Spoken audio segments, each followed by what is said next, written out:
पुण्यातल्या सारसबागेतील गणपतीच्या दर्शनासाठी आजच्या पाडव्याच्या दिवशी पुणेकर भाविकांनी मोठी गर्दी केली आहे। पहाटेपासूनच दर्शनासाठी लांबच लांब रांगा लागलेल्या आहेत। भाविकांमध्ये मोठा उत्साह दिसतोय।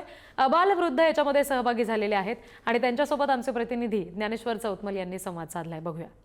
दिवाळीच्या निमित्तानं पुण्यातील सारसबागेमध्ये गणपतीचं दर्शन घेण्यासाठी पुणेकरांची मोठी गर्दी अगदी पहाटेपासून आपण पाहतो आहोत। या सगळ्या सारसबागेच्या परिसरात जे दिवाळीचे कार्यक्रम होत असतात, विशेषतः जी फटाक्यांची आतषबाजी आणि सांस्कृतिक कार्यक्रम, त्याला मोठी गर्दी होत असते आणि दर्शनासाठी देखील गणपती बाप्पाचं आपल्याला दर्शन मिळावं आणि दिवाळीच्या निमित्तानं ही सगळी पुन्हा एकदा या पुढच्या काही दिवसांची जी एक नवी ऊर्जा आहे ती मिळवण्याचा या सगळ्या भाविकांचा प्रयत्न असतो। गणपती बाप्पाचं दर्शन दिवाळीच्या निमित्तानं या ठिकाणी घेण्यासाठी मंदिराच्या गाभाऱ्यात आपण बघितलं तर या सगळ्या परिसरामध्ये मोठी गणपती भाविकांची जी गर्दी आहे ती आपल्याला दिसते आहे आणि अगदी दूरपर्यंत दर्शनासाठी भाविकांच्या लागलेल्या ह्या रांगा आणि प्रत्येकजण मनोभावे या ठिकाणी सारसबागेतल्या गणपतीचं दर्शन घेण्यासाठी उत्सुक असतात। अगदी दूरपर्यंत ही सगळी भाविकांची गर्दी आपण पाहतोय। बाहेर ज्या पद्धतीनं सगळे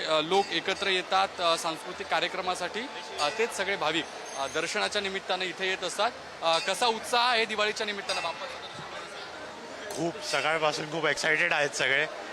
खूप आतुरतेने आलोय इकडे, मजा येते। बस किती वर्षांपासून येता, काय उत्साह आहे? आता पहिल्यांदाच टाइम आहे। आता खूप असं गर्दी बघून मस्त असं प्रसन्न वाटतंय मला। व्हिडिओ जर्नलिस्ट निखिल करंदीकर सह मी ज्ञानेश्वर चौतमल, पुढारी न्यूज, पुणे।